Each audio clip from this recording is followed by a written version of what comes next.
Well, welcome to the Good Talk Podcast, where we remind you of the joy of life, the love of God, and the possibilities that lie ahead. Pete and Jordyn here with episode 58.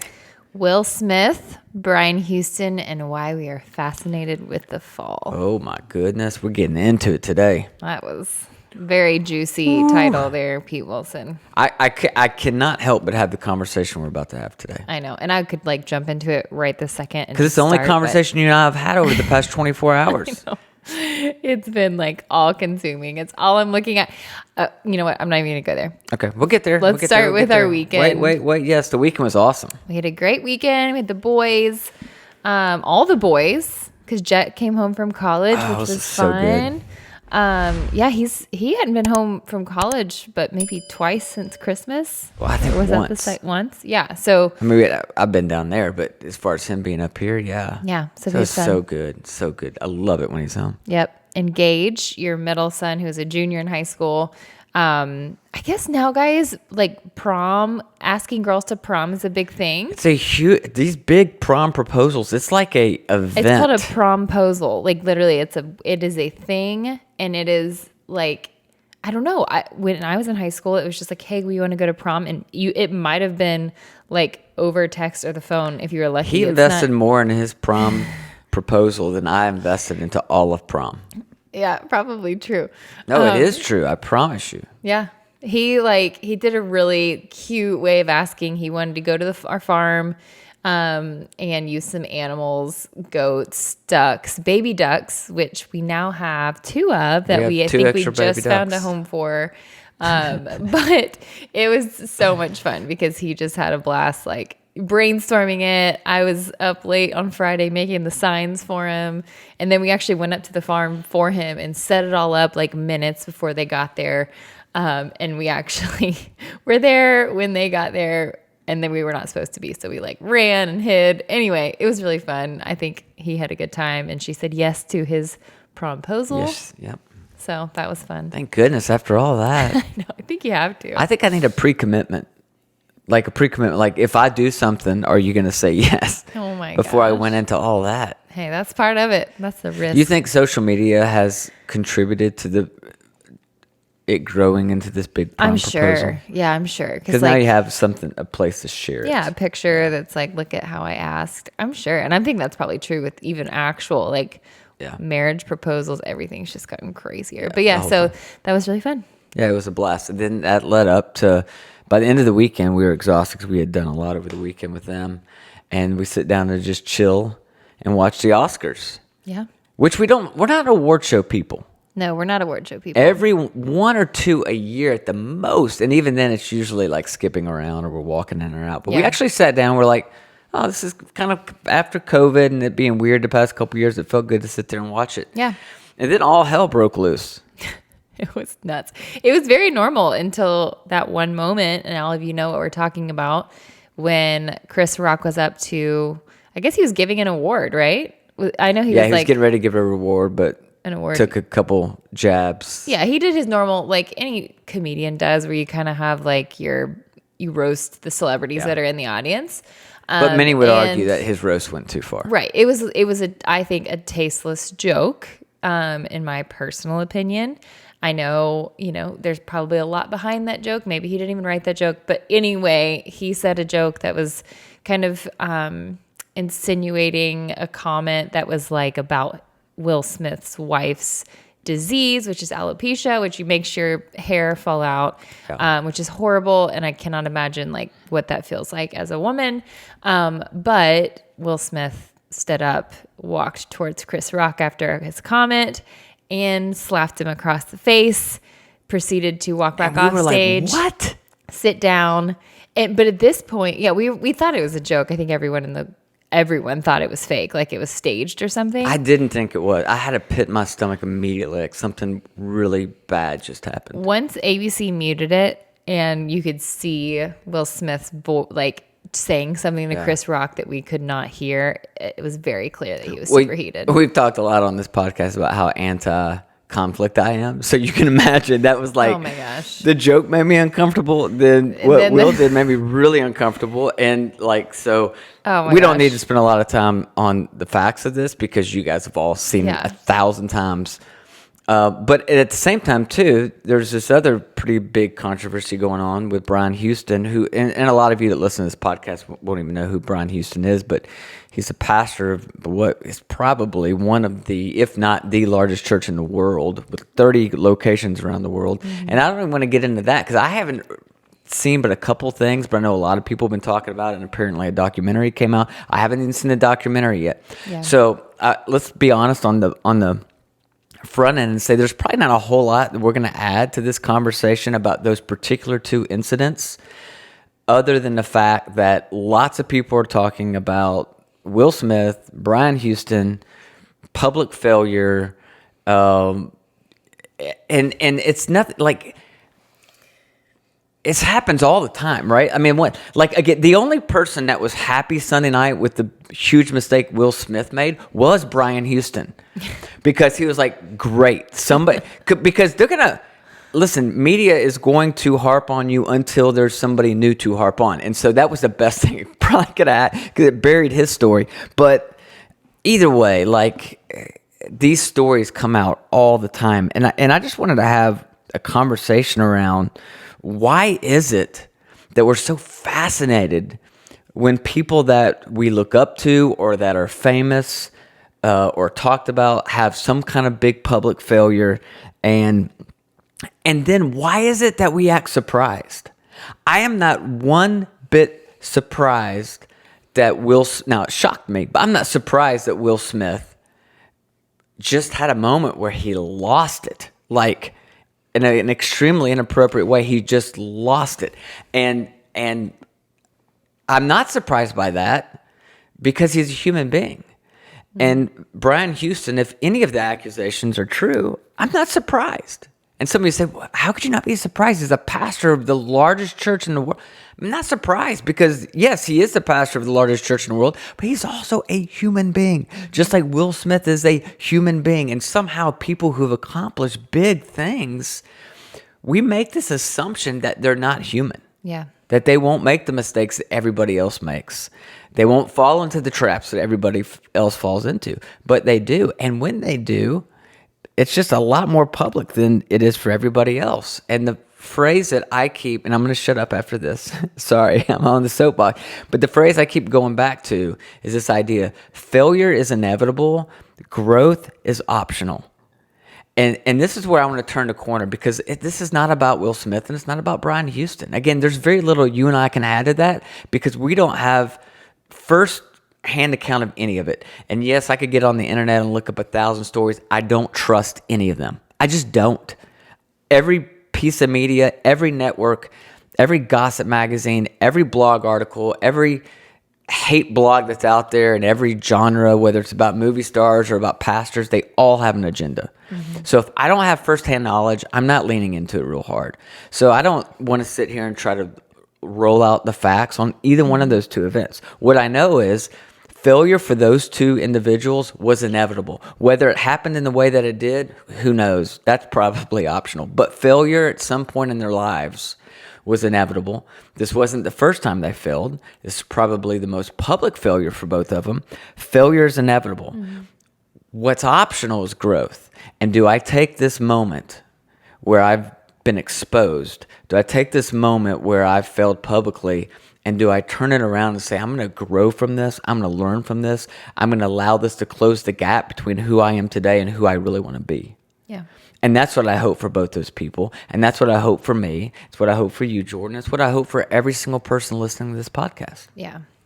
I think, a lot of our conversation that night and yesterday was not like, factual things. It wasn't like, oh, I wonder, did Chris do something back in the day? That it was more just like when someone like a Brian Houston or a Will Smith, who are just really well known, famous in their own right, like for different things, when they fail or when they do something wrong, we immediately, that becomes who they are to us. It's their identity.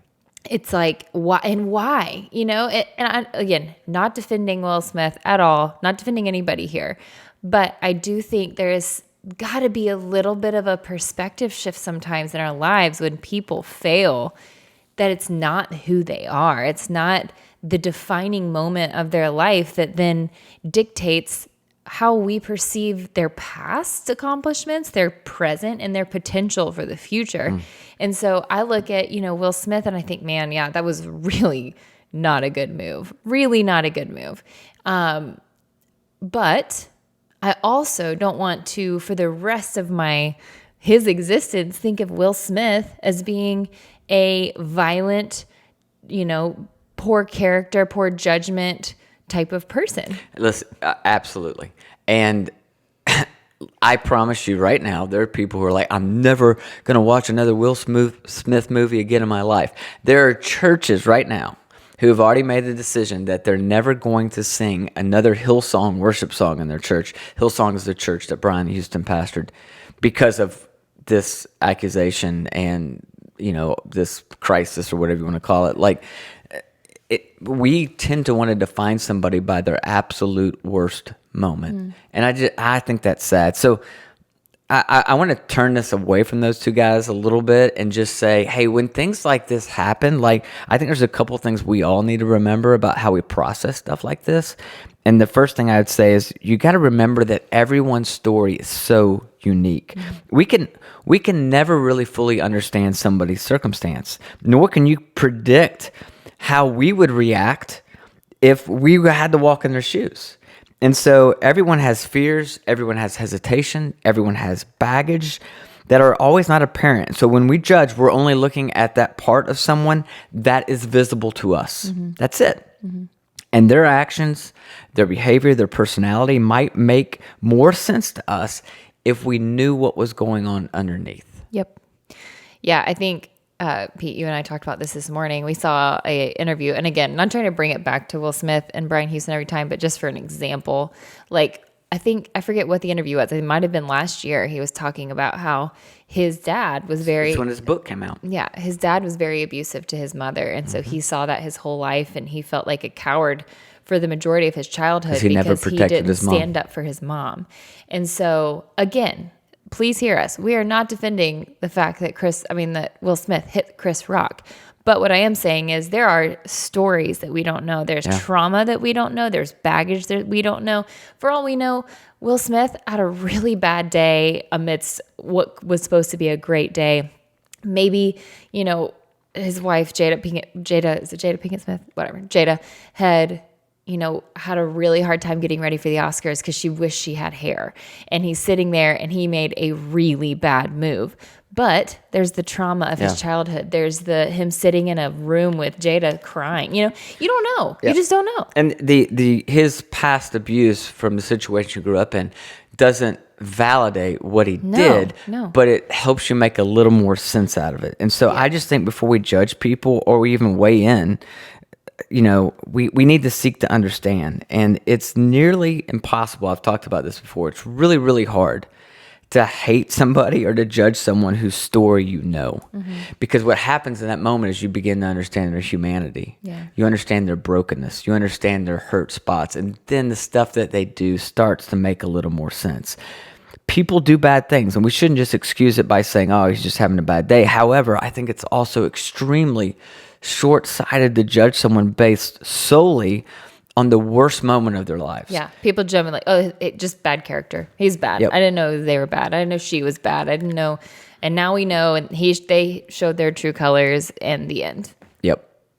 And we've all had those moments that if they were shared in that kind of way, and we can all say, well, I would have never done that. Again, it's so easy to say that, but the reality is we don't know the whole situation. And I think we just have to understand that there's more going on there. And there's a lot more going on than what you're ever going to read in the media. That's the thing that I think is so important, that there's always two sides to every story. And we may never know what happened in that moment. Yeah. But I just think there has to be some grace applied there. And the goal, again, just so that it's more for understanding, not saying for excusing or for validating. It's more just so that we can understand and ultimately like be compassionate to people in our lives who we might see walking down those same tracks. Sure. So, okay, remember that everyone has this unique story. Then the other thing I think is important is remember why we judge. Let's just kind of get back to the core of that. The root of all judgment comes from one place and one place alone, and that is our ego. When we see someone behaving in a way that we disagree with, we tend to think almost immediately, we think, I would have never acted like that. I'm better than that. I am more righteous. I am more hardworking. I am smarter, fill in the blank, right? Putting someone else down almost always makes us feel temporarily better about ourselves. And the ego is the master magician, constantly like deflecting our own attention and distracting us from our own shortcomings and the work that we need to do to improve ourselves by being focused on the things that everybody else around us does. It's really convicting. It's truth. And I'll tell you what, probably the more impact somebody has had in this world, the more great things that they've done throughout their life, the more judgmental we will be towards them if they do trip. Isn't that so messed up though? It is messed up, but I read a quote this morning from Mike Foster, and I love this. He said, sometimes people try to expose what's wrong with you because they can't handle everything that is right with you. Say that again. Sometimes people try to expose what's wrong with you because they can't handle everything that is right with you. In other words, everything... let's definitely switch from these two people. But it's so easy when somebody has this life that you look at that you're like, gosh, I wish I was courageous like them. I wish I was making an impact like them. I wish I was taking risks like them. I wish I had the gifts that they had. And then they trip. It's so easy to jump on and against them because what was so right about them drove you crazy because you wish you had what they had. Mm-hmm. Does that make sense? Really? No, it absolutely makes sense. I can relate to it. I know there's been times in my life where I've felt that, where it's like, I look at some of the people in my past, who I might have been super jealous, and just like wish that I had this, or wish I had that job that she had, or wish that I, had that body, whatever it is. As soon as something happened, like they lost that job or whatever, it's like, I know deep down in my subconscious, it was kind of like, I didn't want that after all. Like I was fine. I'm fine. I'm good. Like it's really embarrassing to even think about that we act like that. Even when we don't communicate it, like we do. It's just, I'm not going to say it's nature, but it is so easy to slip into being jealous. And then when you're jealous, wanting them to fall. Oh, for sure. Yeah, I mean, it just happens all the time, and I see it. And that's why I think it's so important when, I'll talk about this kind of as we wrap this up, but whenever somebody does something that just gets you so riled up, the very first question you should ask is not about them. You should turn that inward and say, what is it about them, or what is it about what they did that is disturbing me so much? Mm-hmm. Because I promise you there's something in that moment that you can learn about yourself. Yeah, that's really good. So that third one is remember to reflect on what you can learn. Mm-hmm. And again, I know I kind of already said that, but I think this is really important. It's got to turn towards you. And I see this in my life. I spent, a solid 12 hours dissecting Will Smith and why did he do that and what was he thinking and all that. And then by Monday morning, I had to flip that page and say, more importantly, why does this bother you so much? And what does this have to do with you? And I think you did some of that kind of reflection. Totally. I mean, my first thought, first of all, I got on my phone. I was like, I texted my friends, like, is anybody watching this? Can you believe this? And, ultimately I, in a moment, told myself, he must be really hard to deal with at home. I bet he has a temper at home. If he acts like that out in public, I bet. And I just started making all these really big assumptions about him as a person because of this one moment, right? Again, wrong moment, but still I've made a bunch of assumptions that are not fair. And I started down the train that I think everyone did which was that he's not a good person. We just saw his true character there. That must be really who he is. And how unfair, we can all say that it was a really bad decision, that violence is never the answer. And that's all true. But what I didn't really realize until I stopped and thought about it the next day was, why was I so mad at Will Smith? And I think ultimately I was kind of like channeling some anger I had and from like my past of when I felt someone kind of either came at me, not physically, but just when someone did something to me or said something to me and then didn't apologize for it.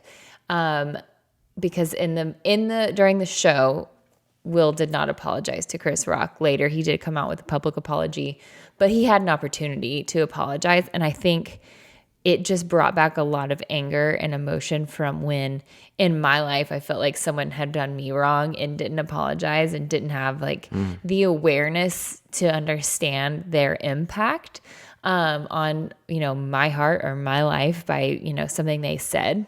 So I think in that same vein of, what can I learn from this? That to me was what I did learn was I had pulled trauma, or not real trauma, but just like when my feelings had been hurt in the past and applied it to that situation. Yeah. And that's why I was really mad. I disagreed with it to begin with, but why was I mad? Like, why did I have this visceral reaction of anger as if it had been done to me? And I think a lot of us do that in our lives is we see other situations and we pull from our past and say, that's the emotion I've felt before. And so here I'm going to project it onto you and you've done this to me. So I don't know. I think that was my experience watching it. Yeah. That's good. And see, that's where you can take a moment like that and actually be a growth moment for yourself to say, oh, maybe I still have some work I need to do around that in my life. I need to be sensitive to that. Yeah, because if I do that to Will Smith on TV, I'm going to do that to someone down the street who says something to me or whatever. Like, it's so easy to do. It's real easy when they're a screen away. But I think for me, it is very interesting to take moments like that and say, why am I feeling like this? And then from there, be able to kind of take a 30,000-foot view and kind of see it without the emotion, Because what you're feeling in that moment is almost always a reflection of your own issues or your own insecurities. Right, exactly. Yeah. Bottom line in this whole conversation for me, there's this verse in James chapter 2 that has been kind of a go-to for me over the years. It's James 2:3, and it just says, mercy triumphs over judgment. And here's what I know about my life. There are moments when I desperately need to hand out mercy to the people around me. Mm-hmm. And there are even more moments in my life where I desperately need to receive mercy from the people around me. What I know is, again, mercy will always triumph over judgment. Mercy, as I extend it to others, is going to triumph over me judging them, meaning I'm going to learn a lot more from that transaction of extending mercy to them.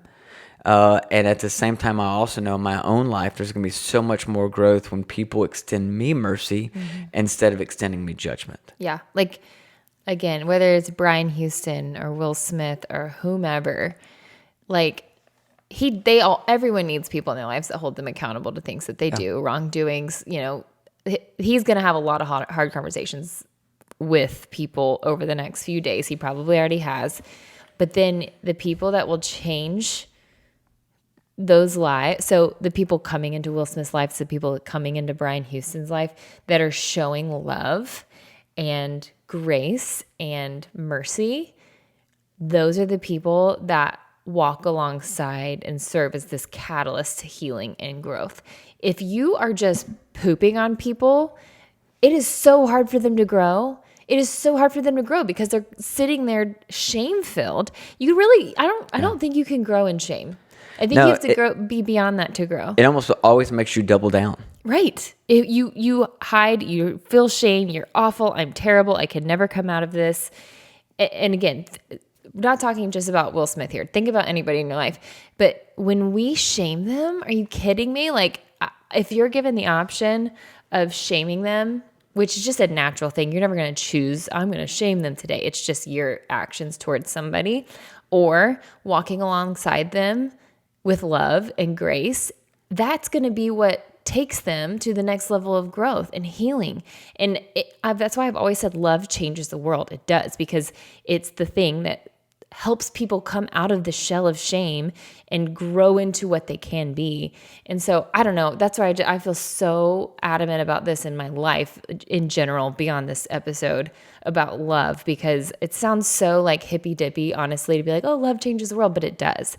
And I really believe that love is what ultimately helps people see God. Yeah. Like, God is love. And to me, if we can be that, that is such an opportunity. Yeah.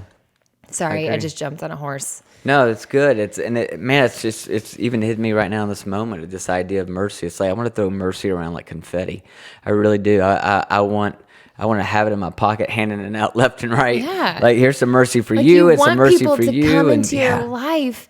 And I can speak about this for you, Pete, because you will never say these things, but there are people in some of their lowest moments that come to you because they know that you'll hand them that. And you're not perfect at it. I'm not perfect at it. But I think that's such a cool way to live your life, to be like, I want to be the person that people feel safe to come to when they need something, when they need help, when they need love, when they need grace. And that is the legacy. That is the legacy, I think, for your kids, for yourself, for the people that you can impact. I just think that's so huge and important. So anyways, this turned from Will Smith and Brian Houston to a message about love, which I think is actually very pertinent. So yeah. that's good. That's good. I'm glad we had it. I'm sure that these conversations are not going to end, and that's okay as long as it's focused, hopefully, on what we can all learn from it and how we can grow and become, again, continue to close the gap between who we are today and who we really want to be. Yeah. Just less judgment, a little bit more perspective, a little bit more just pausing before we jump into accusations about anyone in this world. So taking a left turn here, this earlier in the podcast, we talked about our weekend and everything. And we did not mention that we kind of have a fun project we're starting. Woohoo! And if you listen to this podcast, you're going to be the first to hear about it. But nothing huge. But we are starting a vlog. Yes. I'll tell you how this started, and then we will wrap this sucker up. But there was first of all, weeks ago, there was a Instagram reel going around, and the audio to it said something like, you only have little kids for 4 years. Basically saying, if you miss it, it's gone. And I had this just overwhelming emotion of, I only have a little baby girl for 4 years, and then I'm going to love the rest of her years, of course. But I think I was falling into this assumption that if she can't remember it, then it doesn't really matter as far as really doing a ton of stuff with her. We've done a good amount with her so far, but I felt really compelled in the moment to be we need to do more with her. And I want her to see it one day. And I love the adage of, she won't remember this, but we will. And I want her to see when she was little how her big brothers played with her and joked around with her. I want her to see how her grandparents loved on her. I want her to see all the fun things that we did that we wanted her to remember, but she couldn't. So all that to say, we wanted to start filming it for her, and for us and for our families. And then we're like, you know what, if other people watch it, fine. Our goal is not for it to explode, but it ultimately, it's something we really enjoy together doing, because we both have creative things that we love to kind of do together. And that's going to be what this is. But our first one comes out Sunday. This Sunday. I don't know what that date is. This Sunday. April. I don't know either. This just comes out Sunday, first Sunday in April. So we're really excited. It's, again, nothing crazy, weird, unique, but we did try to kind of bring you guys on the inside of our lives. And Pete kind of takes a couple minutes in it to encourage. And so I hope it's a fun addition to our channel. If you guys watch on YouTube already, then you are already in that channel. It's going to be on the same channel. We've changed the name. If you were to search for it, it's not Good Talk Podcast on our channel anymore. It is With the Wilsons is the channel. This podcast is still called Good Talk Podcast, but that is where all of it will live. So you'll still be able to find everything where you're used to finding it. If you don't follow us on YouTube, just search us With the Wilsons and you'll find it. And please subscribe and do all the things. Yeah, I think it's going to be fun. We're always looking for different ways that we can take the message of hope and the message of love, infuse it with our life and inspire people. And a vlog is just a real natural way for us to, it's just a different platform for us to express the values and the things that, we want to inspire other people with. Yeah. So we're excited. We hope that you enjoy it. We're going to be working hard to get those out as often as we can. So we're pumped. Yep. It's going to be awesome. All right. Whew. That was a heavy one. It was. There's a lot of stuff there, but that was another good talk.